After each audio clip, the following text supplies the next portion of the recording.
ఊరిక ఉంటే ఊరా పేరా అని వెనకటికి ఎవరో అన్నట్టు ఏదో రాజకీయం మీ రాజకీయం మీరు చేసుకోకుండా ఆ జూనియర్ ఎన్టీఆర్ మీదకి ఎందుకు పోతారో అర్థమే కాదు. ఆయన వచ్చినా మీ పార్టీ వాళ్ళు ఎవరు రానీరు కదా. లోకేష్ గారు హాయిగా ఉన్నాడు కదా, మంత్రి పదవి అనుభవిస్తున్నాడు కదా, వారసత్వం కూడా ఆయనదే కదా. జూనియర్ ఎన్టీఆర్ని చూసి మనం భయపడి లేనిపోనివంతా వ్యాఖ్యానిస్తే నిజంగా ఆయన వచ్చి మీకు ఎసురు పెడతాడనే సంగతి మీరు గుర్తుపెట్టుకుంటే మంచిది కదా. ఆయన ఏదో సినిమా గోల్ల ఆయన ఉన్నాడు, ఆయన ఎందుకు అనవసరంగా గెలికి లాగుతారు? ఆలోచించండి.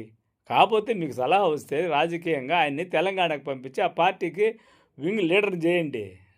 అంతేగాని ఇక్కడ ఆయన ఏది మాట్లాడితే చాలు దాని మీద మీరు వైరల్ చేయడం వల్ల మీకేమీ ప్రయోజనంలే. అది ఏదన్నా ప్రయోజనం జరిగితే జూనియర్ ఎన్టీఆర్కే ఉంటుంది.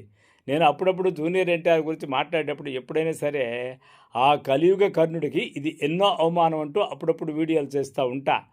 ఈ అవమానం కూడా ఆయనకి ఎన్నోదో లెక్కలేకపోయినా కూడా ఆ కర్ణుడైతే కాదు ఈ కర్ణుడు ఖచ్చితంగా అర్జునుడు లాంటి వాళ్ళు గెలవగలిగిన శక్తి ఉండేటటువంటి వాడే. కాకపోతే కర్ణుడని మీరు అనాథం చేస్తున్నారు కాబట్టి ఆ పదం వాడాం. కానీ ఈయనైతే కలియుగ కర్ణుడు కాదు. ఎప్పటికైనా విజయదుందుభి మోగిస్తాడు. మౌనంగా ఉన్నారంటే ఆయన పని దాన్ని చేసుకుంటాడు. గెలికి లాగకండి దయచేసి. మీ పార్టీని కొన్నాళ్ళు పచ్చగా ఉండనియండి.